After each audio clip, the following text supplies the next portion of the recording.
ಹೊಸ ವರ್ಷಾಚರಣೆ ಹಿನ್ನೆಲೆ ನಂದಿ ಬೆಟ್ಟದಲ್ಲಿ ಪ್ರವಾಸಿಗರ ದಂಡೆ ಹರಿದು ಬರ್ತಾ ಇದೆ.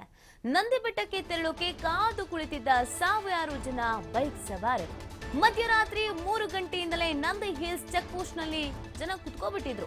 ಬೆಳಗ್ಗೆ 6 ಗಂಟೆವರೆಗೂ ನಂದಿ ಬೆಟ್ಟಕ್ಕೆ ಪ್ರವೇಶ ನಿರ್ಬಂಧಿಸಲಾಗಿತ್ತು. ಮೋಜು ಮಸ್ತಿ ಹೆಸರಲ್ಲಿ ಅನಾಹುತ ಆಗುತ್ತೆ ಎಂಬ ಕಾರಣಕ್ಕೆ ನಿಷೇಧವನ್ನ ಮಾಡಲಾಗಿತ್ತು.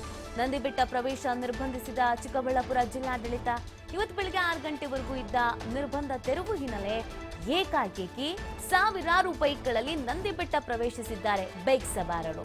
ನಾರ್ಮಲ್ ಆಗಿ 1-2 ವರ್ಷದ ಹಿಂದೆ ನ್ಯೂ ಇಯರ್ ಅಂತ ಅಂದ್ರೆ ನಂದಿ ಬೆಟ್ಟಕ್ಕೆ ಹೋಗೋದು ಒಂದಿತ್ತು ಕ್ರೇಜ್. ಬಟ್ ಕರೋನಾ ಬಂದಾಗ ಅದನ್ನ ಫಸ್ಟ್ ಟೈಮ್ ಬೇಡ ಅಂತ ಯಾರು ನಂದಿ ಬೆಟ್ಟಕ್ಕೆ ಬರಬಾರ್ದು, ಕರೋನಾ ಇದೆ ಅಂತ ಅದನ್ನ ಬ್ರೇಕ್ ಮಾಡ್ತಾರೆ. ಅದಾದ್ಮೇಲೆ ಈ ವರ್ಷವೂ ಕೂಡ ಇಲ್ಲ ನಂದಿ ಹಿಲ್ಸಿಗೆ ಯಾರು ಬರಬೇಡಿ ಅಂತ ಹೇಳಲಾಗಿತ್ತು. ಇವತ್ತು ಬೆಳಿಗ್ಗೆ 6 ಗಂಟೆ ತನಕ, ನಿನ್ನೆ ಸಂಜೆ 6 ಗಂಟೆಯಿಂದ ಇವತ್ತು ಬೆಳಿಗ್ಗೆ 6 ಗಂಟೆ ತನಕ ಯಾರಿಗೂ ಅಲೋ ಇರಲಿಲ್ಲ, ಯಾರು ಬರಬೇಡಿ ಅಂತಾನೆ ಹೇಳಿದ್ರು. ಆದ್ರೂ ನಾರ್ಮಲ್ ಆಗಿ ಅಲ್ಲಿ ಹೋಗಿ ಎಂಜಾಯ್ ಮಾಡೋರು ಇರ್ತಾರಲ್ವಾ, ಅವರೆಲ್ಲ ಮಧ್ಯರಾತ್ರಿ 3 ಗಂಟೆಯಿಂದಲೇ ಹೋಗಲ್ಲಿ ಕಾಯ್ಕೊಂಡು ಕೂತಿದ್ದಾರೆ. ಎಷ್ಟೊತ್ತಿಗೆ ಗೇಟ್ ಓಪನ್ ಆಗುತ್ತೋ, ಎಷ್ಟೊತ್ತಿಗೆ ಒಳಗೆ ಬಿಡ್ತಾರೋ ಅಂತ. 6 ಗಂಟೆ ಆಗ್ತಿದ್ದಂಗೆನೆ ಎಲ್ಲ ಒಟ್ಟೊಟ್ಟಿಗೆ ಎಂಟ್ರಿ ಕೊಟ್ಟಿರೋದ್ರಿಂದ ಸಾವಿರಾರು ಜನ ಇವತ್ತು ನಂದಿ ಹಿಲ್ಸಲ್ಲಿ ಇದ್ದಾರೆ. ಯಾಕೆ ಅಲ್ಲಿಗೆ ಹೋಗೋದು ಬೇಡ ಅಂತ ಅಂತಿದ್ರು ಅಂತಂದ್ರೆ ಏನಾದ್ರೂ ಒಂದು ಅನಾಹುತಗಳು ಸಂಭವಿಸ್ತಾ ಇತ್ತು. ಸೊ ಆತರ ಅನಾಹುತ ಆಗಬಾರ್ದು ಅನ್ನುವಂತ ನಿಟ್ಟಿನಲ್ಲಿ ಜಿಲ್ಲಾಡಳಿತ ಎಚ್ಚೆತ್ಕೊಂಡಿತ್ತು, ಮುಂಜಾಗ್ರತಾ ಕ್ರಮವನ್ನ ಕೈಗೊಂಡಿತ್ತು. ಬಟ್ ಕ್ರೇಜ್ ಅನ್ನೋದು ಬಿಡ್ಬೇಕಲ್ವಾ, ನ್ಯೂ ಇಯರ್ ಬೇರೆ, ಯಾರನ್ನ ಕೇಳಂಗಿಲ್ಲ, ಮಾತಾಡ್ಸಂಗಿಲ್ಲ, ಏನ್ ಹೇಳಿದ್ರು ನ್ಯೂ ಇಯರ್ ಅಂತ. ಸೊ ಬೈಕಲ್ಲೇ ತುಂಬಾ ಜನ ಹೋಗಿದ್ದಾರೆ, ನೀವು ಗಮನಿಸ್ತಾ ಇರ್ಬೋದು. ಇದು ಬೆಳಗಿನ ಜಾವ 3 ಗಂಟೆ ಸುಮಾರಿಗೆ ಎಲ್ಲ ಕಾದು ಕೂತಿರೋದು, ಯಾವಾಗ ಚೆಕ್ ಪೋಸ್ಟ್ ಓಪನ್ ಮಾಡ್ತಾರೆ, ಯಾವಾಗ ನಮಗೊಳಗೆ ಎಂಟ್ರಿ ಕೊಡ್ತಾರೆ ಅಂತ. ಸಿಕ್ಕಾಪಟ್ಟೆ ಜನ ಹೋಗಿದ್ದಾರೆ. ಈಗಂತೂ ಅಲ್ಲಿ ಕಾಲಿಡೋಕೆ ಸಾಧ್ಯವೇ ಆಗ್ತಾ ಇಲ್ಲ. ನೀವೇನಾದರೂ ಹೋಗಬೇಕು ಇವತ್ತು ಅಂದ್ಕೊಂಡು ಪ್ಲಾನ್ ಮಾಡ್ಕೊಂಡಿದ್ರೆ ದಯವಿಟ್ಟು ಇವತ್ತು ಹೋಗಬೇಡಿ, ಯಾಕಂದರೆ ಅಷ್ಟು ಜನ ಇದ್ದಾರೆ ಇವತ್ತಲ್ಲಿ.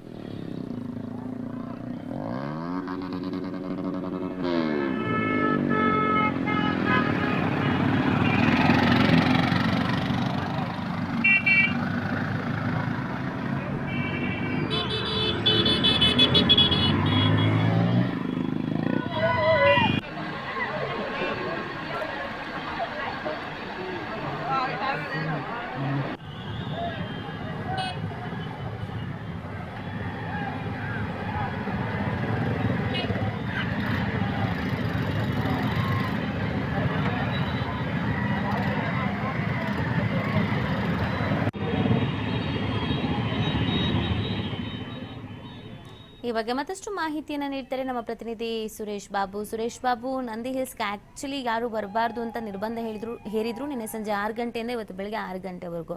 ಬಟ್ ಇವತ್ತು ಮುಂಜಾನೆ 3 ಗಂಟೆಯಿಂದನೇ ಕಾಯ್ಕೊಂಡು ಕೂತಿದ್ದಾರೆ ಅಂತ ಅಂದ್ರೆ ಅದೆಷ್ಟು ಕ್ರೇಜ್ ಇದೆ ಅನ್ನೋದು ಗೊತ್ತಾಗತ್ತೆ. ಯಾವ ತರ ಸದ್ಯದ ಮಟ್ಟಿಗಲ್ಲಿನ ಸಿಚುವೇಶನ್ ಇದೆ? ನೀತಿ ಜನ ಮರಳೋ ಜಾತ್ರೆ ಮರಳೋ ಗೊತ್ತಿಲ್ಲ.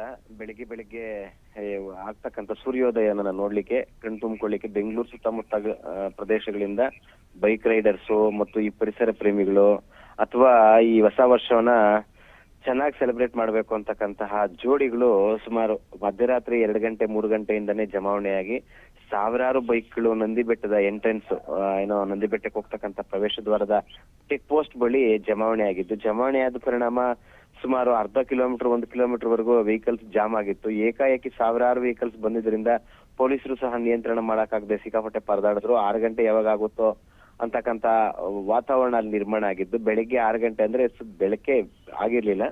ಆ ಟೈಮಲ್ಲಿ ಅಂದ್ರೆ 6 ಗಂಟೆ ಆದ ಕೂಡ್ಲೆ ಆ ಎಲ್ಲಾ ಬೈಕ್ ಸವಾರನ್ನ ನಂದಿ ಬೆಟ್ಟಕ್ಕೆ ಬಿಡ್ತಕ್ಕಂಥದ್ದು. ಅಂದ್ರೆ ಹೊಸ ವರ್ಷದ ಸಂದರ್ಭದಲ್ಲಿ ಜನ ಮೋಜು ಮಸ್ತಿ, ಎಣ್ಣೆ ಕುಡ್ಕೊಂಡು ಹಾಳಾಗ್ತಾರೆ, ಪರಿಸರ ನಾಶ ಆಗುತ್ತೆ ಮತ್ತು ಏನಾದ್ರು ಹೆಚ್ಚು ಕಡಿಮೆಗಳಾಗ್ತವೆ. ಕುಡಿದ ನಶೆಯಲ್ಲಿ ಬೈಕ್ ರೈಡಿಂಗ್ ಮಾಡಿದಾಗ ಮತ್ತು ನಂದಿ ಬೆಟ್ಟದ ಮೇಲೆ ತುಂಬಾ ಸಿಕ್ಕಾಪಟ್ಟೆ ಕಣಿವೆ ಅಂದ್ರೆ ಕರ್ವ್ಸ್, ತಿರುವುಗಳು ಜಾಸ್ತಿ ಇರೋದ್ರಿಂದ ಮತ್ತು ಕಂಟ್ರೋಲ್ ಆಗಲ್ಲ.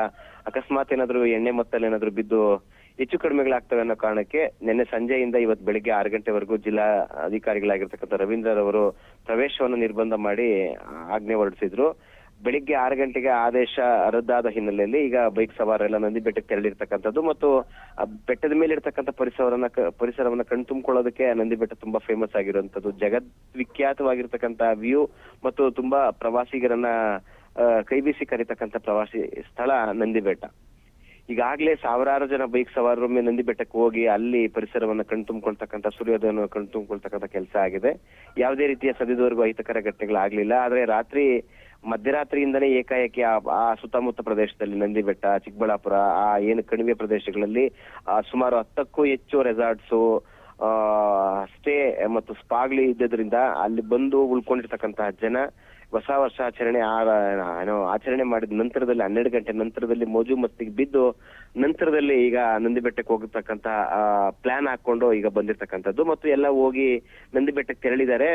ಏನು 6 ಗಂಟೆ ಬೆಳಿಗ್ಗೆ 5 ಗಂಟೆಯಿಂದನೇ 6 ಗಂಟೆವರೆಗೂ ಸಿಕ್ಕಾಪಟ್ಟೆ ಸುಮಾರು 1 ರಿಂದ 2 ಕಿಲೋಮೀಟರ್ ವರೆಗೂ ಏಕಾಏಕಿ 1000, 2000, 3000 ಬೈಕ್ಗಳು ಒಂದೇ ಕಡೆ ಜಮಾವಣೆ ಆದಾಗ ಏನ್ ಟ್ರಾಫಿಕ್ ಜಾಮ್ ಆಗಿತ್ತು ಅದಾಗಿತ್ತು. ನಂತರದಲ್ಲಿ ಈಗ ಎಲ್ಲ ಕ್ಲಿಯರ್ ಆಗಿದೆ. ಇದುವರೆಗೂ ಯಾವುದೇ ರೀತಿ ಅಹಿತಕರ ವಾತಾವರಣಗಳಾಗಿಲ್ಲ.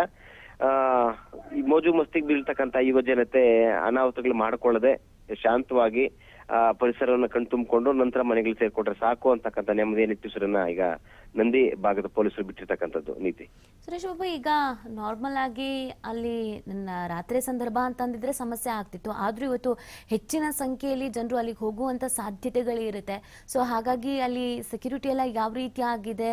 ಯಾಕಂದ್ರೆ ಟ್ರಾಫಿಕ್ ಜಾಮ್ ಎಲ್ಲ ಸಿಕ್ಕಾಪಟ್ಟೆ ಆಗತ್ತೆ ಅಲ್ಲಿ. ಸೊ ಹೇಗೆ ವ್ಯವಸ್ಥೆ ಮಾಡ್ಕೊಂಡಿದೆ ಜಿಲ್ಲಾಡಳಿತ? ಸಹಜವಾಗಿ ವೀಕೆಂಡ್ ಅಲ್ಲಿ ಅಂದ್ರೆ ಶನಿವಾರ ಮತ್ತು ಭಾನುವಾರ ಪ್ರವಾಸಿ ತಾಣ ತುಂಬಾ ರಶ್ ಆಗ್ತಕ್ಕಂಥದ್ದು ಮತ್ತು ಬಿಸಿಲು ಜಾಸ್ತಿ ಇದೆ ಮತ್ತು ಚಳಿ ಜಾಸ್ತಿ ಇದೆ. ಒಂದ್ ಕಡೆ ಚಳಿ ಬರ್ತಕ್ಕಂಥ ಪ್ರವಾಸಿಗರನ್ನ 50% ಬ್ರೇಕ್ ಹಾಕಿದೆ ಅಂತಾನೆ ಹೇಳ್ಬೋದು. ಯಾಕೆ ಅಂತಂದ್ರೆ ಈಗಾಗ್ಲೇ ನಂದಿ ಬೆಟ್ಟಕ್ಕೆ ಬರ್ತಕ್ಕಂಥವ್ರ ಪ್ರವಾಸಿಗರ ಸಂಖ್ಯೆ ಜಾಸ್ತಿ ಆಗ್ತಾ ಇದೆ. ಅದು ವೀಕೆಂಡ್ ಅಲ್ಲಿ ಮತ್ತು ರಜಾ ದಿನಗಳಿರೋದ್ರಿಂದ ಮತ್ತು ಕ್ರಿಸ್ಮಸ್ ರಜಾ ಇರೋದ್ರಿಂದ ಪ್ರವಾಸಿಗರ ಸಂಖ್ಯೆ ಜಾಸ್ತಿ ಆಗುತ್ತೆ. ದೊಡ್ಡ ಮಟ್ಟದಲ್ಲಿ ಏನಾದ್ರು ಪ್ರವಾಸಿಗರು ಬಂದ್ರೆ ಅನಾಹುತಗಳಾಗ್ತವೆ ಅನ್ನೋ ಕಾರಣಕ್ಕೆ ಪ್ರವೇಶವನ್ನ ನಿರ್ಬಂಧ ಮಾಡಿ ಜಿಲ್ಲಾಡಳಿತ ಅಂದ್ರೆ ಜಿಲ್ಲಾಧಿಕಾರಿಗಳು ರವೀಂದ್ರರವರು ಆದೇಶ ಹೊರಡಿಸಿದ್ರು. ಈಗ ರೆಗ್ಯುಲರ್ ಆಗಿ ಬರ್ತಕ್ಕಂಥ ಪ್ರವಾಸಿಗರನ್ನ ಫೇಸ್ ಮಾಡ್ಲಿಕ್ಕೆ ಬೇಕಾಗಿರ್ತಕ್ಕಂಥ ಎಲ್ಲಾ ಸಿದ್ಧತೆಗಳನ್ನ ಜಿಲ್ಲಾಡಳಿತ ಮಾಡ್ಕೊಂಡಿದೆ. ಯಾವುದೇ ರೀತಿಯ ರಾತ್ರಿ ವೇಳೆ ಬಿಟ್ಟಾಗ ಈ ಹೊಸ ವರ್ಷ ಸಂದರ್ಭದಲ್ಲಿ ಅಥವಾ ಮಧ್ಯರಾತ್ರಿ ಮೋಜು ಮಸ್ತಿ ಪಾರ್ಟಿಗೆ ಬಿದ್ದು ಹೆಚ್ಚು ಕಡಿಮೆಗಳಾಗ್ತವೆ ಅನ್ನೋ ಕಾರಣಕ್ಕೆ ನಿರ್ಬಂಧ ಹೇರಲಾಗಿತ್ತು. ಇದೀಗ ಒಳಗಡೆ ಬಿಟ್ಟಿರ್ತಕ್ಕಂಥದ್ದು ಮತ್ತು ಬಿಡೋ ಸಂದರ್ಭದಲ್ಲೂ ಸಹ ಎಲ್ಲ ಬ್ಯಾಗ್ಗಳನ್ನ, ಮದ್ಯದ ಬಾಟ್ಲಿಗಳನ್ನ ತರ್ತಾರ ಅಥವಾ ಬೇರೆ ಬೇರೆ ಕಡೆಯಿಂದ ಆಹಾರವನ್ನ ಪ್ಯಾಕ್ ಮಾಡ್ಕೊಂಡು ಬಂದು ಇಲ್ಲಿ ತಿಂದು ಆ ಪ್ಲಾಸ್ಟಿಕ್ ಹಾಳೆಗಳನ್ನ, ಬಾಟ್ಲಿಗಳನ್ನ ಬಿಸಾಕಿ ಪರಿಸರ ನಾಶಕ್ಕೆ ಕಾರಣ ಆಗುತ್ತೆ ಅನ್ನೋ ಕಾರಣಕ್ಕೆ ಎಲ್ಲಾ ವಾಹನಗಳನ್ನ ತಪಾಸಣೆ ಮಾಡಿನೇ ಒಳಗಡೆ ಬಿಡ್ತಕ್ಕಂಥದ್ದು ಮತ್ತು ಪಾರ್ಕಿಂಗ್ ಪ್ಲೇಸ್ ಅಲ್ಲಿ ಎಲ್ಲಾ ವೆಹಿಕಲ್ಸ್ ನ ಕಂಟ್ರೋಲ್ ಮಾಡ್ತಕ್ಕಂಥ ಹಿನ್ನೆಲೆಯಲ್ಲಿ ಮೇಲೆ ಅಂದ್ರೆ ತುದಿ ಏನಿದೆ ಅಥವಾ ತುಂಬಾ ವ್ಯೂ ಪಾಯಿಂಟ್ ಏನಿದೆ ಅಲ್ಲಿಗೆ ಯಾವುದೇ ರೀತಿಯ ಪ್ಲಾಸ್ಟಿಕ್ ಬಾಟಲ್ನಾಗ್ಲಿ ಬ್ಯಾಗ್ಗಳನ್ನಾಗ್ಲಿ ಬಿಡೋದಿಲ್ಲ. ಎಲ್ಲಾ ವಾಹನಗಳನ್ನ ಮತ್ತು ಬ್ಯಾಗ್ಗಳನ್ನ ತಪಾಸಣೆ ಮಾಡಿನೇ ಒಳಗಡೆ ಬಿಡ್ತಕ್ಕಂಥದ್ದು. ಎಷ್ಟೇ ಜನ ಬಂದ್ರು ಜನರನ್ನ ಫೇಸ್ ಮಾಡ್ಲಿಕ್ಕೆ ಮತ್ತು ಆ ಪ್ರವಾಸಿ ತಾಣವನ್ನ ನಿಯಂತ್ರಣ ಮಾಡ್ಲಿಕ್ಕೆ ಜಿಲ್ಲಾಡಳಿತ ಸಕಲ ವ್ಯವಸ್ಥೆ ಮಾಡ್ಕೊಂಡಿದೆ. ಆದ್ರೆ ಮೋಜು ಮಸ್ತಿಗೆ ಮಾತ್ರ ಅವಕಾಶ ಇಲ್ಲ. ಈ ನಿಟ್ಟಿನಲ್ಲಿ ಜಿಲ್ಲಾಡಳಿತ ಸಕಲ ಸಿದ್ಧತೆಗಳನ್ನು ಮಾಡ್ಕೊಂಡಿದೆ. ಪ್ರವಾಸಿಗರ ಸಂಖ್ಯೆ ಹೆಚ್ಚಿನ ಮಟ್ಟದಲ್ಲಿ ಬರ್ತಕ್ಕಂಥ ಸಾಧ್ಯತೆ ಇರೋದ್ರಿಂದ ಜಿಲ್ಲಾಡಳಿತ ಸಕಲ ಸಿದ್ಧತೆ ಮಾಡ್ಕೊಂಡಿದೆ ಅಂತ ಹೇಳ್ಬೋದು. ಧನ್ಯವಾದ ಸುರೇಶ್ ಬಾಬು ತಮ್ಮೆಲ್ಲ ಡೀಟೇಲ್ಸ್ಗಾಗಿ.